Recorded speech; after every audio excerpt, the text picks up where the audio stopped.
Hey guys, good morning. Coach Jen T here. We are en route to southern Maine during a hurricane because we're crazy. I wanted to talk to you guys today about making your meals from home. We are in week 1 and our focus right now this week is eating whole, minimally processed foods, a balanced diet. So today I want to talk about making more meals from home. And one of the best things that helps my clients achieve their goals is to focus more on eating those meals from home, because it helps you control not only like the ingredients you're using, but also your portion sizes, and also just having more control over the way that your food is prepared. Because when you go out to eat, oftentimes portions are huge, but also they are higher sodium content. You don't know what kind of oils they're using. They're throwing things in loads of like canola oil or vegetable oil, or extra butter. So the calories when you go out to eat can really add up, and you just have so much less control. So in our coaching program, we do focus on eating more meals prepared from home, but also giving yourself the flexibility to have those meals out, but planning ahead and really being intentional with those meals. So I just have 10 quick tips for you guys to make more meals from home, and to make it a little bit easier for yourself. Because one of the biggest things, like when my clients start making more meals from home, they feel better, they are more in control of their choices, and then they have more wiggle room to go out versus going through the drive-through every day and going out to eat every night because you weren't prepared to make your meals from home. So tip number 1 is to plan ahead. Without a plan, it's really hard to make meals from home. So you don't necessarily need to make a menu. If you do write out a menu for the week, great. But the key really is to plan ahead and have things in stock. You can't make healthy meals if you don't have a fridge and pantry that supports that. So get stocked up on the ingredients you need and have like a little bit of a plan. Step 2 is to do batch cooking. So rather than cooking once, one chicken breast, cook in bulk. So if you're going to cook fish or you're going to grill meat, cook it in bulk. And that's something that we do a lot in our family. Is like, my husband's really good on the Blackstone and the grill, and he'll just cook like 2 big packages of chicken or 2 big packages of some sort of meat, and then you have leftovers to assemble meals for future meals. Number 3 is to utilize your slow cooker, or if you're into it, you can use your Instapot. Personally, the Instapot I'm not into. I really love my air fryer and I really love my slow cooker. But using these tools is excellent to cook something ahead of time, and have the meal ready to go. So like if you set the crock pot, cook on low for 8 hours, when you get home, you have a meal basically ready to go, whether it's a sauce, whether it's a soup, whether it's an actual like pot roast meal, anything goes when it comes to your crock pot. And of course the Instapot, I know people swear by it. You can cook a chicken breast that's frozen to done in like 15 or 20 minutes. And people love that. Or you can use it to cook rice or whole meals. So people really love that. It's not something I use, but feel free to share recipes within the group if you guys do have that. Number 4 is to prep ingredients ahead of time. I'm going to actually put a clip in here of something I did yesterday. I talked the other day about how to increase veggie intake. So one thing, I basically call it processing your veggies.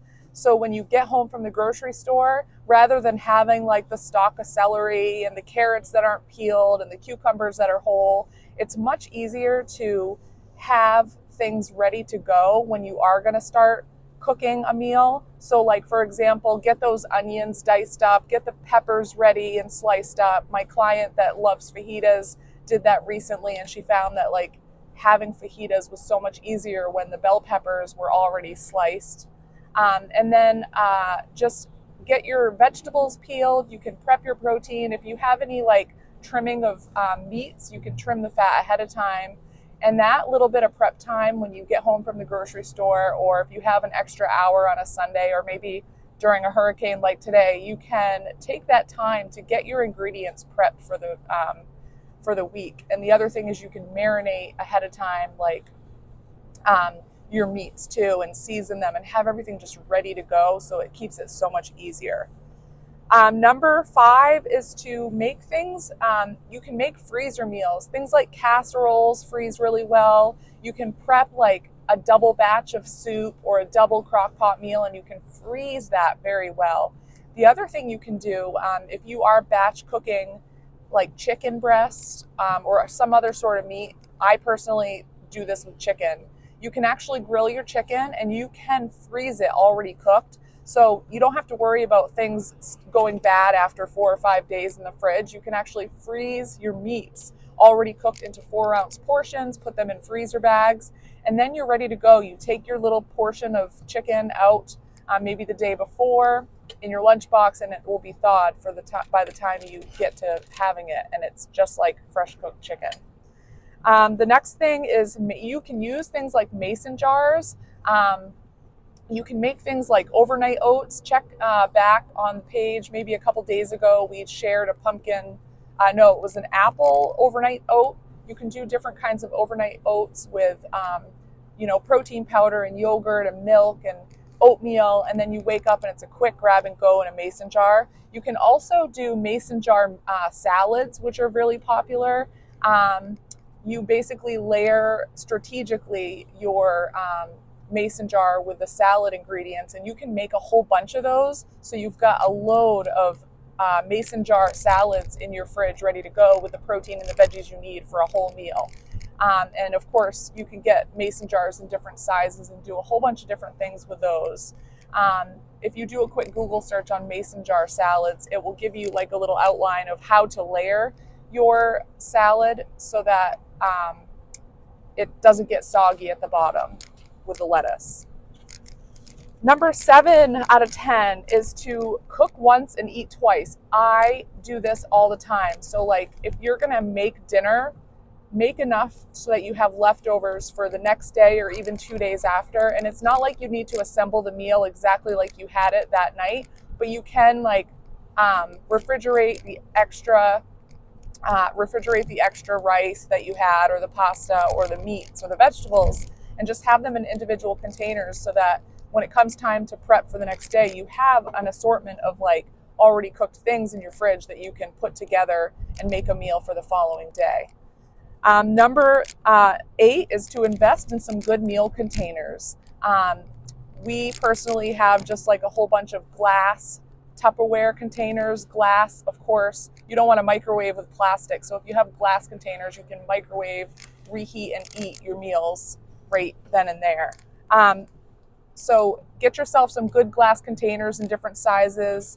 For me personally, like if you have the bigger ones, you can put your whole meal in there.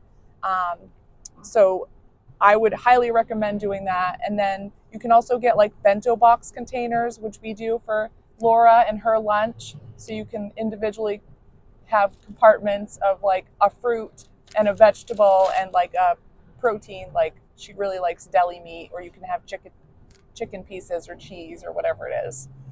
And then number 9 is to make sure that you have a super stocked pantry.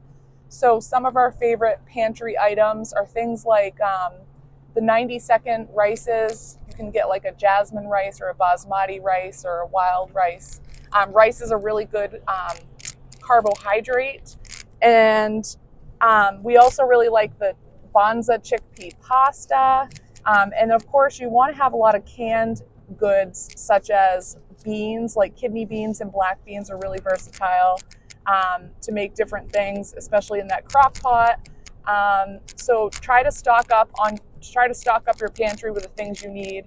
We also have things like nut butter and Lily's chips for sweetness. Have some healthy baking ingredients. So get that pantry stocked up from the grocery store. And then last but not least, you guys, is really to start simple.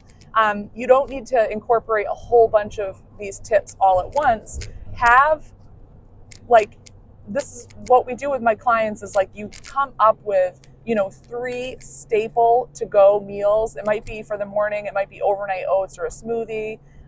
For lunch, it might be the mason jar salad. And then for dinners, you can really kind of have some wiggle room to assemble different meals, but keep things simple and keep a short list of maybe your top 3 go-to meals.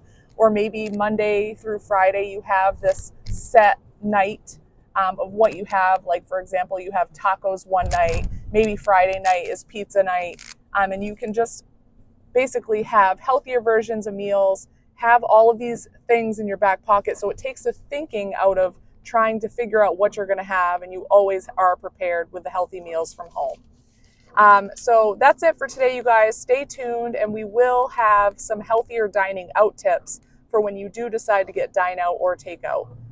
Have a great day.